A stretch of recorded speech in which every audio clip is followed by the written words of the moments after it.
आप जैसा सोचते हैं वैसे ही दुनिया आपके लिए बन जाती है। आप जो चाहते हैं वह चाहे दुनिया के किसी भी कोने में हो, वह आप तक अवश्य ही पहुंच जाएगा। केवल आपको सोचने की शक्ति पर विश्वास रखना होगा।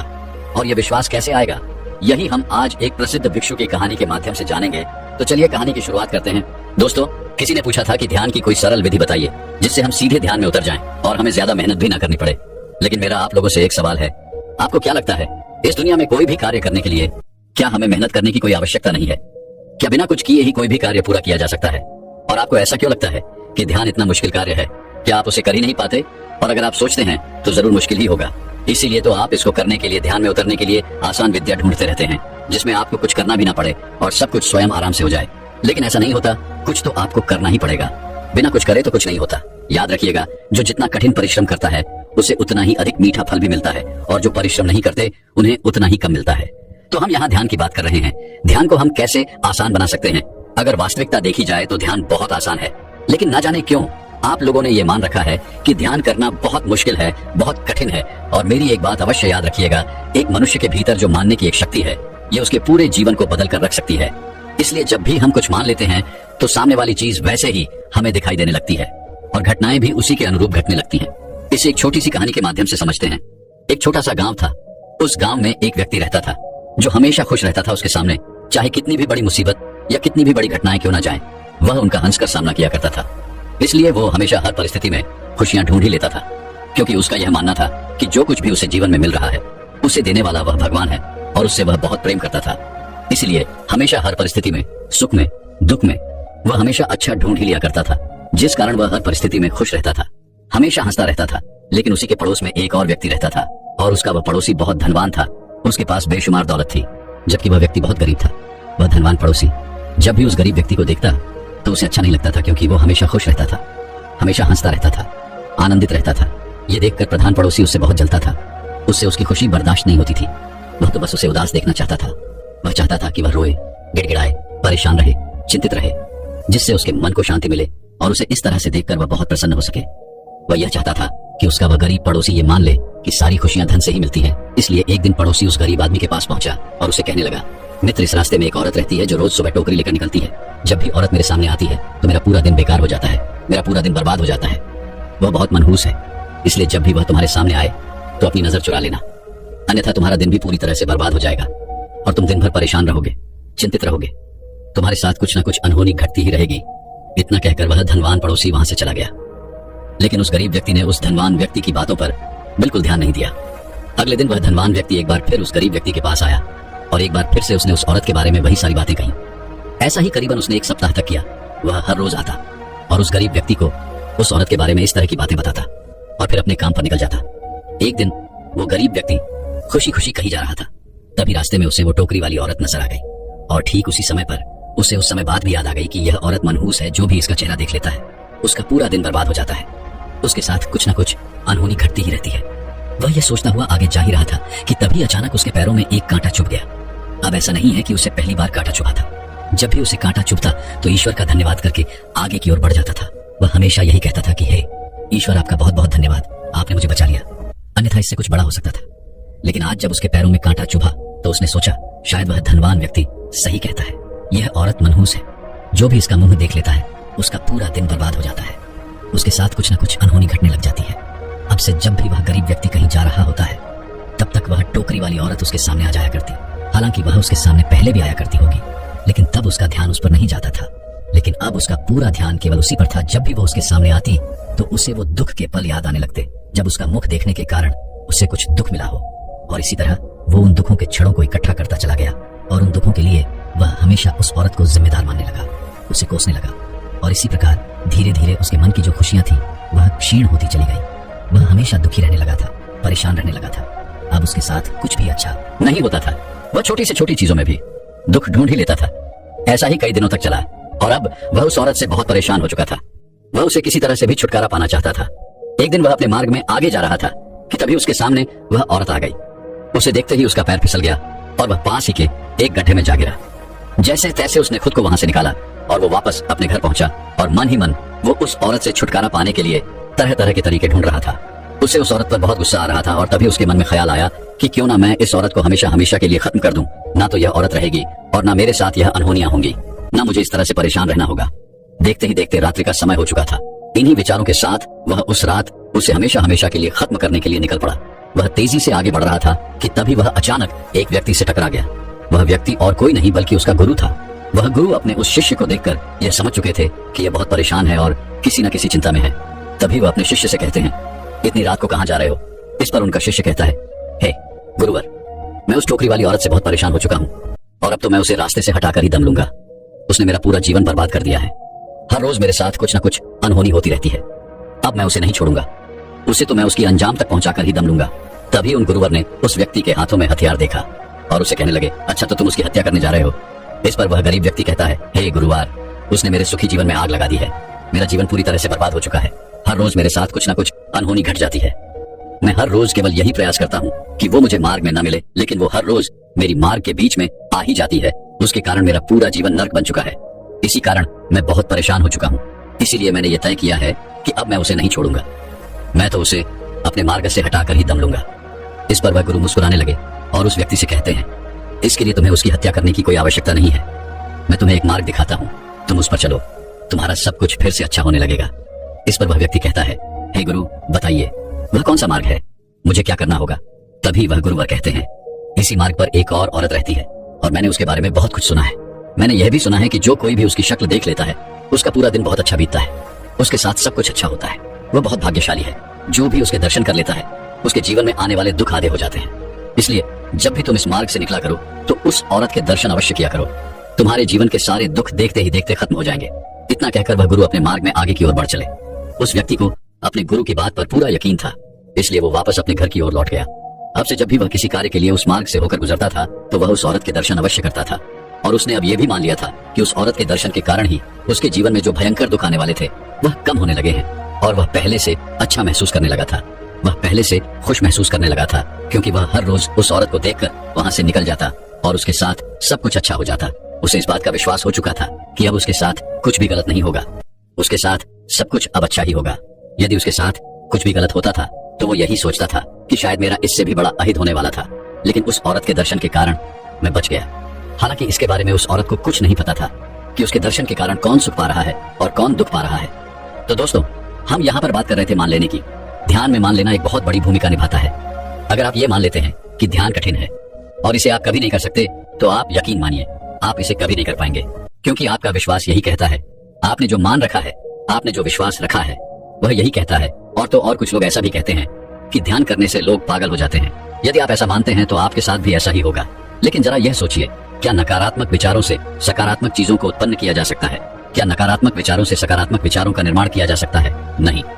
यदि आपको सकारात्मक होना है तो आपको सकारात्मक सोचना होगा, सकारात्मक चीजें माननी होंगी, सकारात्मक चीजों पर विश्वास करना होगा और सकारात्मक विचार ही उत्पन्न करने होंगे। इसलिए जो आप मान लेते हैं आपके साथ भी वैसा ही होता है। तो अब बात आती है कि ध्यान कैसे किया जाए।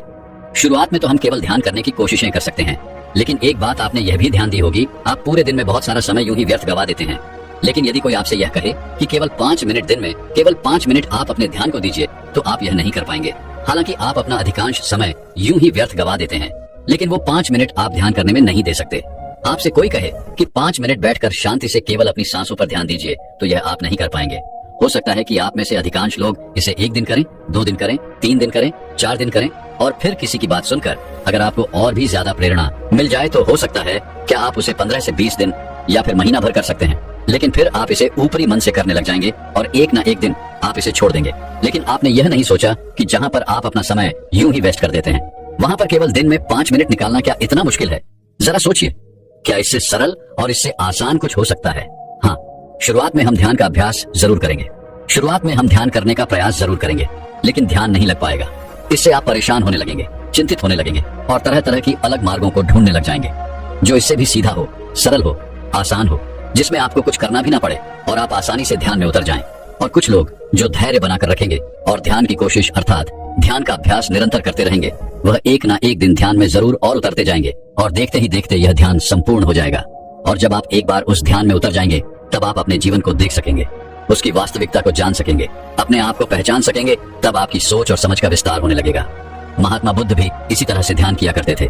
वह केवल अपनी सांसों पर ध्यान लगाया करते थे, क्योंकि सांस ही एक ऐसी चीज है जो आपके साथ हमेशा रहती है। जब तक आपका यह शरीर है तब तक आपकी सांसें भी हैं। और तभी तक ध्यान संभव है। बिना सांसों के या बिना शरीर के ध्यान नहीं किया जा सकता। सांस रूपी या एक ऐसा यंत्र है जो आपको मिला हुआ है, जिस पर आप कभी भी, कहीं भी, किसी भी अवस्था में ध्यान केंद्रित कर सकते हैं। बाकी ऐसी कोई चीज नहीं जिसे हर जगह, हर समय अपने साथ आप लेकर चल सकते हो और वह आपको इस भौतिक जगत से आपके आंतरिक जगत तक जोड़ती हो।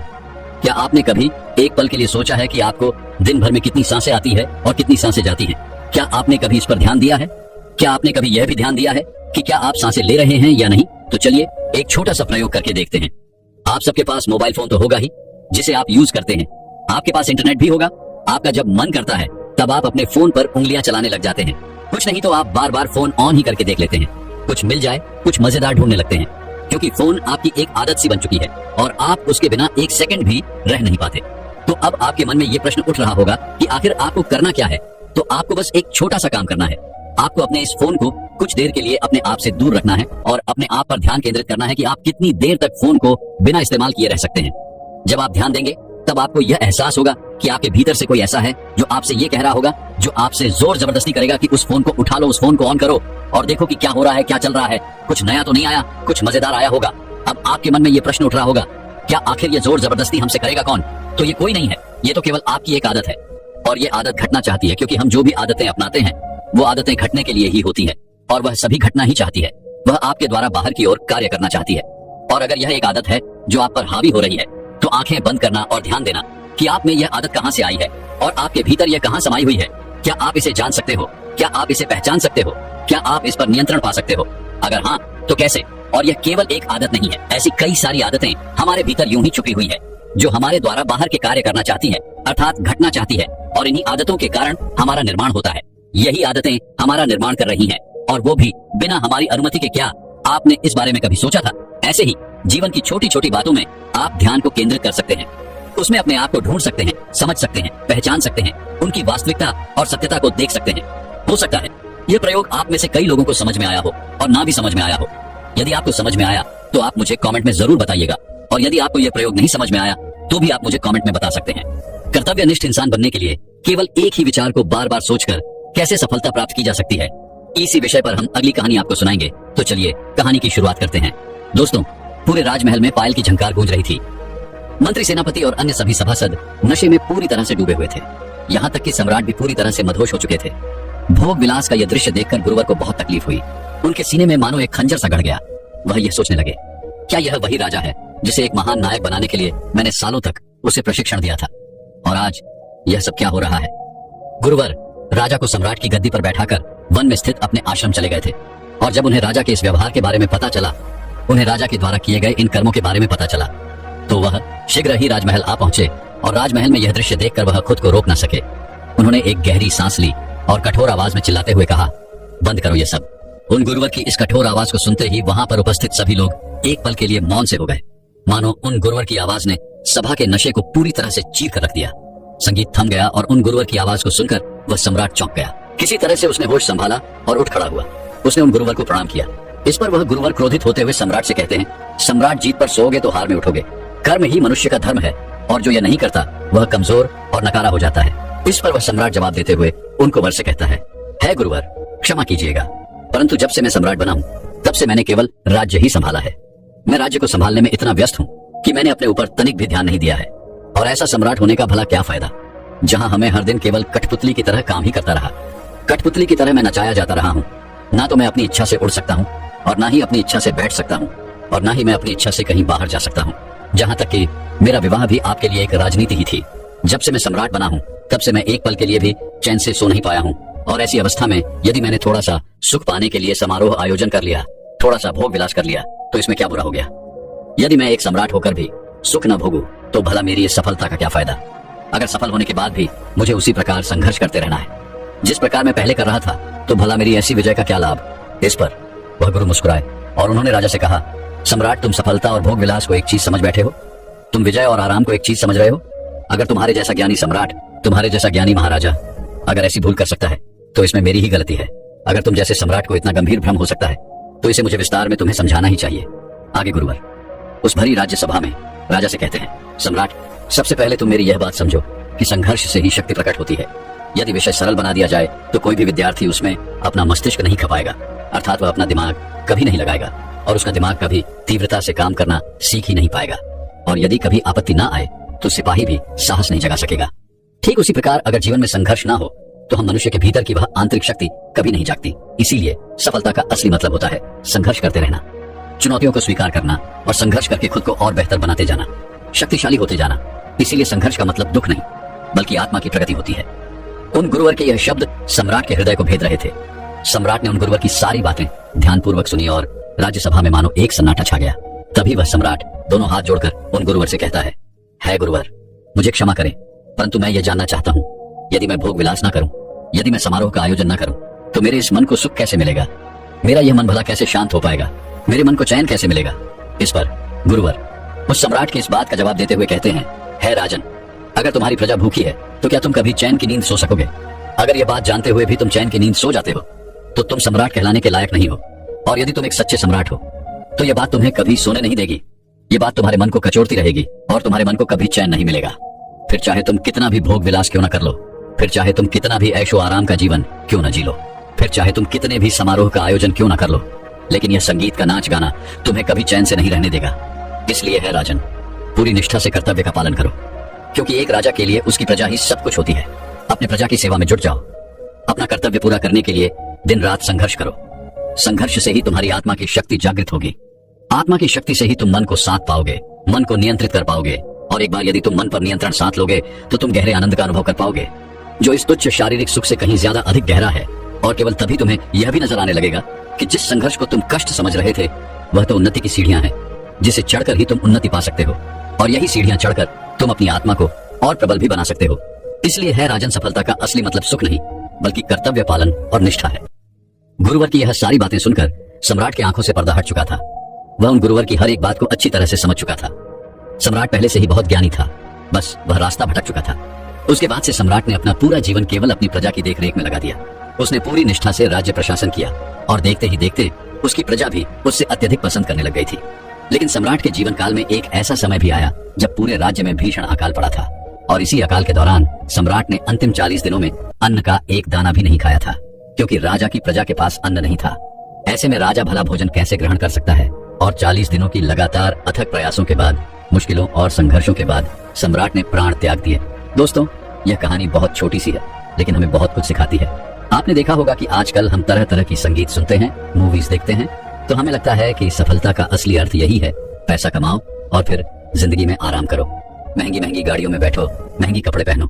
लेकिन आप ये नहीं समझ पा रहे कि इससे आपको कितना नुकसान हो रहा है, क्योंकि यदि आप सफलता को आराम मान बैठे हो तो आपको कभी मेहनत करने का मन ही नहीं होगा, क्योंकि सफलता तो केवल नाम के लिए है, किंतु आप अपने मन के भीतर से तो केवल आराम ही आराम चाहते हैं।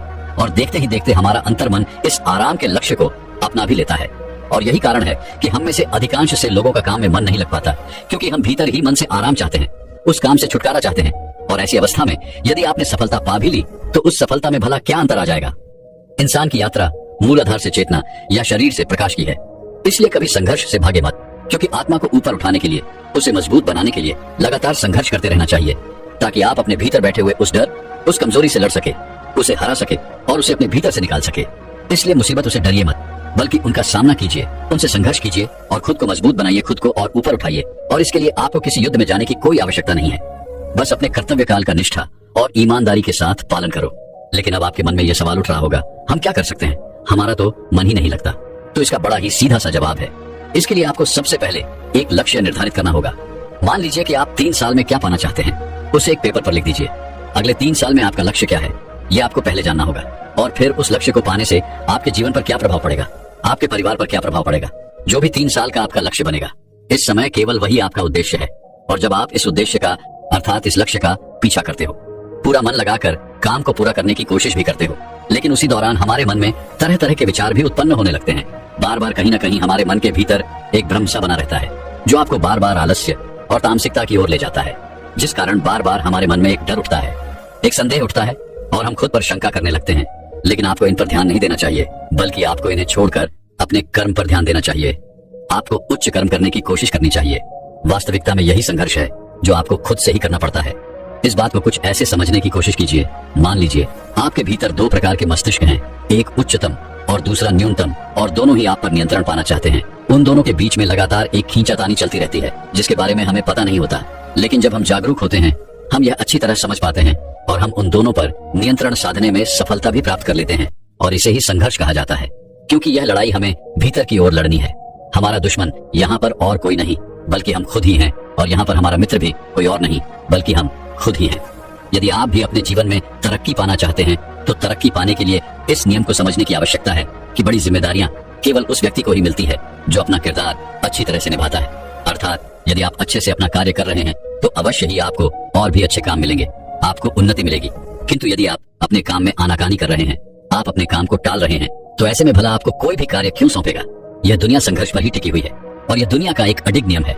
इसलिए सफलता का असली मतलब संघर्ष खत्म हो जाना नहीं है, बल्कि संघर्ष का सामना करते हुए समझदारी से निडर होकर और शक्तिशाली बनते जाना है। जीतना ही सफलता है। इसलिए अपनी काबिलियत पर ध्यान दीजिए और अपने काम को पूरी निष्ठा और कर्तव्य के साथ पूरा कीजिए। लेकिन अब यहाँ पर अधिकांशतः लोग यह सवाल करेंगे कि मेरे जीवन में तरह तरह की तकलीफें, मेरे पास अच्छे साधन नहीं है, या फिर मेरे जीवन में बहुत सारी कठिनाइयां हैं।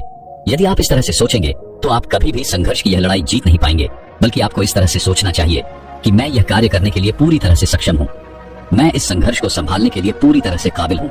जैसे ही आप अपने आप से यह कहेंगी, वैसे ही आपके मन में से एक जवाब आएगा, नहीं अभी आप काबिल नहीं हैं। और ठीक उसी वक्त आपको खुद से एक बार फिर यह पूछना है, क्या कोई इससे भी छोटी परेशानी है जिसे मैं संभालने के काबिल हूँ। और उस वक्त आपके भीतर से जवाब आएगा, हाँ मैं इस समस्या का समाधान कर सकता हूँ। और जैसे ही आपके भीतर से यह जवाब आए, आप उस समस्या के समाधान में पूरी तरह से जुट जाइए।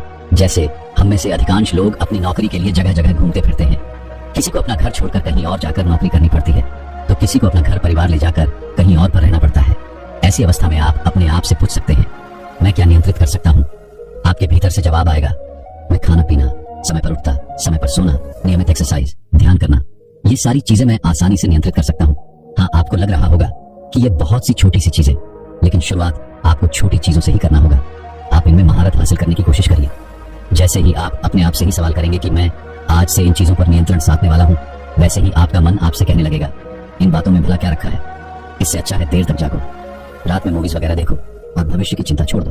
और यहाँ पर अधिकांश लोग ऐसा ही करते हैं, जबकि आपको ये नहीं करना, बल्कि आपको बिना विचलित हुए अपने मन पर नियंत्रण करते हुए अपने कार्य में जुट जाना है। और यही संघर्ष है। लेकिन अब आप लोगों के मन में यह प्रश्न उठ रहा होगा कि आखिर संघर्ष कैसे करते हैं। तो इसका बड़ा ही सीधा सा जवाब है, सीधा उसका सामना करो। केवल आपके मन के भीतर बैठा हुआ है वह डर, वह अविश्वासी आपको आलस के जाल में फंसाए हुए हैं। किंतु जब आप चुनौतियों का सामना करने के लिए दृढ़ निश्चय करते हो, जब कर्तव्य और निश्चय से पूरा करने का प्रण लेते हो, ठीक उसी समय उस समस्या का सामना करने के लिए आपके भीतर साहस और शक्ति अपने आप ही विकसित होने लगती है। लेकिन इसका मतलब यह नहीं कि यदि आप एक चुनौती जीत गए तो आप आराम से बैठ जाइए, बल्कि आपको आगे बढ़ते रहना है, खुद को और बेहतर बनाते रहना है। इसलिए जब आप एक चुनौती जीत जाओ तो आगे बढ़ो और अपने आप को और बेहतर बनाओ, क्योंकि आपने यह रास्ता अपनी उन्नति के लिए चुना है। और यदि आप उन्नति करना चाहते हैं तो आपको लगातार आगे तो बढ़ते ही रहना होगा। इसी प्रकार सीढ़ी दर सीढ़ी मन को जीता जा सकता है, मन पर नियंत्रण साधा जा सकता है। और जैसे जैसे आप अपने मन पर नियंत्रण साधते जाएंगे, आप देखेंगे कि आपके भीतर लगातार परिवर्तन हो रहा है और आप छोटी से छोटी चीजों का समाधान बड़ी सरलता से निकाल लेते हैं। और वहीं पर आप बड़ी से बड़ी समस्याओं का सामना करने से कभी पीछे नहीं हटते। और ये सब आपके संघर्ष के कारण ही हो सकता है। यदि आप खुद से संघर्ष ना करें, खुद से ना लड़े, तो आप उन उन्नतियों को हासिल नहीं कर सकते। जैसे आपको याद होगा, जब हम छोटे बच्चे थे और हमारे सामने कोई भी गणित का एक सवाल आता था तो हम उसे देखकर विचलित हो जाते थे, हम डर जाते थे, पता नहीं ये हम सॉल्व कर पाएंगे या नहीं, पता नहीं हम इसका समाधान निकाल पाएंगे या नहीं। लेकिन जैसे जैसे आप उस पर कार्य करते हैं, जैसे जैसे आपको शिक्षक उसके बारे में अच्छी तरह समझाते गए, वैसे वैसे हम उसका समाधान निकालने में सक्षम हो पाते हैं। और ऐसा इसलिए होता है क्योंकि हमारे पास वहां पर उसके अलावा दूसरा और कोई रास्ता नहीं था। और जब आप इसी सोच के साथ आगे बढ़ते हैं तो आप हर समस्या का समाधान निकाल सकते हैं। लेकिन आजकल के समय में हमारे पास एक के अलावा और भी कई सारे विकल्प होते हैं और इसी कारण हम अपने लक्ष्य तक कभी पहुंच नहीं पाते। क्योंकि जैसे ही हम अलग अलग विकल्प चुनते हैं, हमारा मन तुरंत हमसे ये कहता है, अरे ये नहीं हुआ तो क्या हुआ, हम वो वाला कर लेंगे, यदि वो ना हुआ तो हम वो वाला कर लेंगे। लेकिन इसी के चक्कर में आप पूरी तरह से फंस कर रह जाते हैं। ना तो आप अपना पहला लक्ष्य पूरा कर पाते हैं और ना ही दूसरा और ना ही तीसरा, और यह कड़ी इसी प्रकार चलती रहती है। और हम जीवन के इस संघर्ष में पूरी तरह से फंस कर रह जाते हैं, क्योंकि तब हमें ऐसा प्रतीत होने लगता है कि हमारे अंदर वह शक्ति नहीं, हमारे अंदर वह साहस ही नहीं है कि हम किसी भी लक्ष्य को प्राप्त कर सके। किंतु यदि आप अपने जीवन में केवल एक लक्ष्य रखते हैं और एक ही विकल्प रखते हैं कि मुझे इस लक्ष्य को किसी भी हालत में हासिल करना है, तो आप खुद ब खुद उस लक्ष्य को हासिल करने के लिए तैयार हो जाएंगे। आपके भीतर वो शक्ति, वो साहस उत्पन्न होने लगेगा और आप देखते ही देखते उस लक्ष्य की ओर तेजी से आगे बढ़ने लगेंगे। और एक समय ऐसा भी आएगा जब आप उस लक्ष्य को बड़ी सरलता और आसानी से हासिल भी कर लेंगे। लेकिन जब पीछे मुड़कर आप अपनी उस यात्रा को देखेंगे तब आपको एहसास होगा कि ऐसा कैसे हो सकता है। मुझे तो कभी लगा ही नहीं था कि मैं इतनी कठिन यात्रा कर सकता हूँ। लेकिन वास्तविकता यही है कि आप कुछ भी कर सकते हैं। जो आप चाहते हैं वह आप कर सकते हैं, जो आप चाहते हैं वह आप पा सकते हैं। दोस्तों, मैं उम्मीद करता हूँ कि यह कहानी सुनने से आपके जीवन में अच्छे बदलाव आए होंगे। आपको इस वीडियो से क्या सीखने मिला ये कमेंट करके जरूर बताएं और अपने परिवार, दोस्तों या आपके करीबी इंसान के साथ ये कहानी शेयर करके उन्हें भी इस ज्ञान से परिचित करवाएं। बाकी अगर आपको यह वीडियो दिल से अच्छी लगी हो तभी इस वीडियो को लाइक कर देना और आपने अब तक इस चैनल को सब्सक्राइब न किया हो तो चैनल को सब्सक्राइब भी जरूर कर देना।